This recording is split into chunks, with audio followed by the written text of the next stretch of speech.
few weeks ago, the Access Media was shilling up and down for 1348X Voto simply because it checked boxes on their checklist, not because it looked like a good game. And that means that now, as several weeks have passed, nobody's talking about this title anymore. Nobody is wishlisting it anymore, and there's no hype leading up to its release in just a few weeks. But it looks like Knight's Path has still got a lot of momentum behind it, as now they've announced they've passed 300,000 wish lists, which is insane. I have a few different things to show off, but before I get into the topic, if you enjoy the content I create, check out the links in the description, join the community in my live streams, and consider supporting through Patreon or YouTube memberships. Now, last year I had interviewed the lead developer behind Knight's Path, and it seemed like an extremely promising title. I'm so glad it is getting the recognition it deserves, but this all started simply because they said they do not want to focus on modern day agendas. They don't want this to be a game about politics. They want it to be a piece of entertainment, which is amazing because video games are a form of escapism,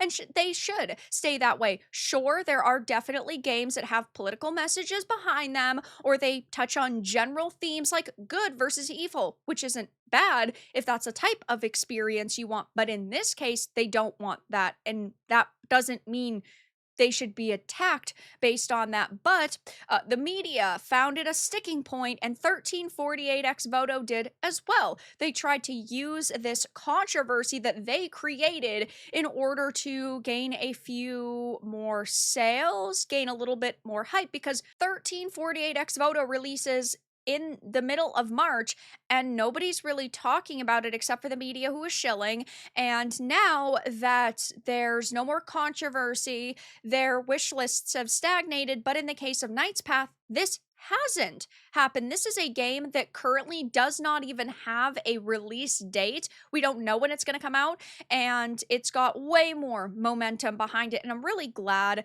that the team behind Knight's Path isn't rushing to get it done. They are not worried about, oh my gosh, we're getting so much attention on social media, we need to go, go, go as fast as we can. No, they're taking their time.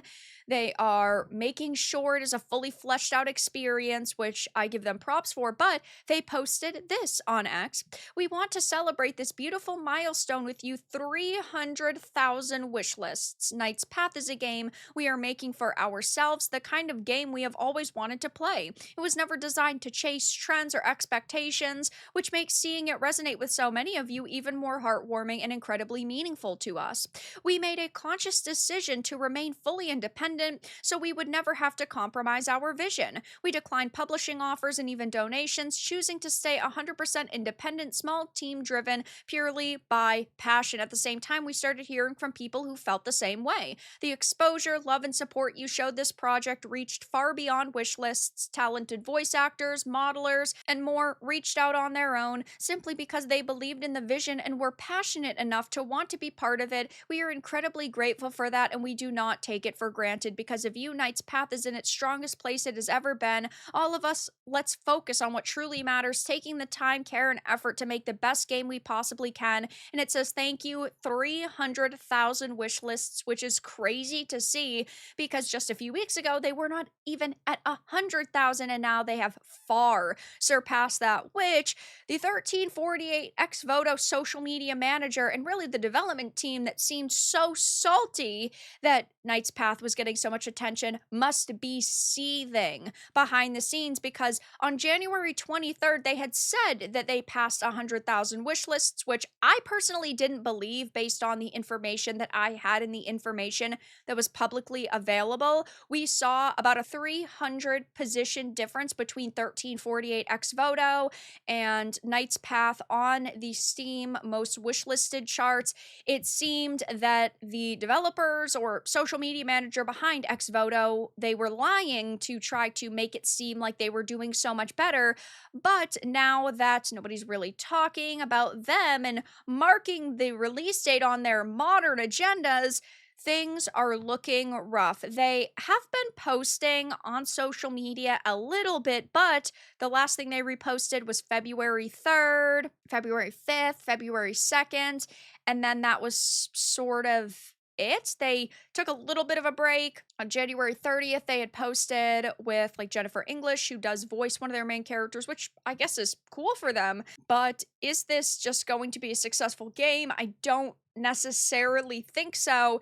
And given they needed to stir up some controversy, just highlights how few MoDeRn audience members were interested in this in the first place. And that's what's so hilarious about the situation, is a game that clearly panders to a certain group, in this case, the MoDeRn agenda lovers and the MoDeRn audience. Well, those people's game doesn't seem to be doing good, whereas Knight's Path really does just cater to everybody, because they're saying they don't want it to be political, so anybody should be able to enjoy it. They are reaping success based on their stance, which I think is just so wonderful to see. And I love being able to talk about indie games thriving.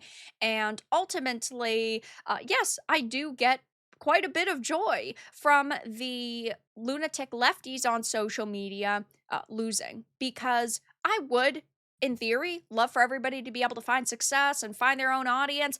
But these people have come into our entertainment space, they have destroyed it, and then they act like everybody needs to buy their products, or else you're a bigot, sexist, insert insult here, which is insane. And in the case of 1348X Voto, the media was already saying, whoa, because it's got a strong independent lesbian knight as the lead, if you don't play this, you are clearly homophobic.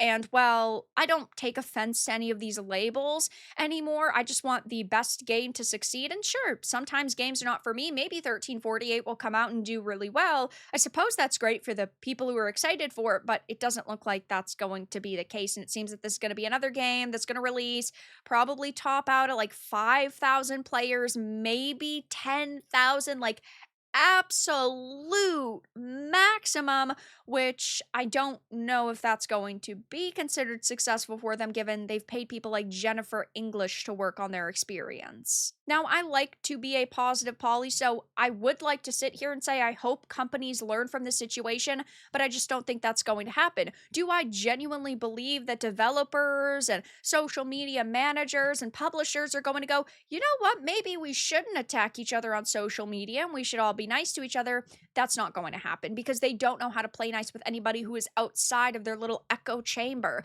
They only know what toxic positivity is. Otherwise, they are going to attack you and belittle you. And we saw this happen.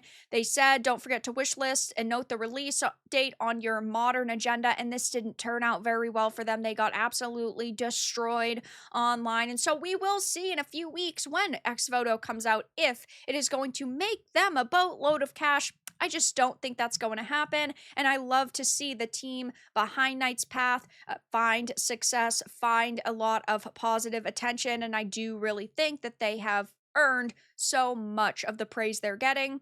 You guys will be at 500,000 in no time. That's insane. Congrats. Let's fucking go. That's absolutely surreal. Please release the game when you're ready. And yeah, I agree with this. Do not rush. Take your time and make the experience you are excited for.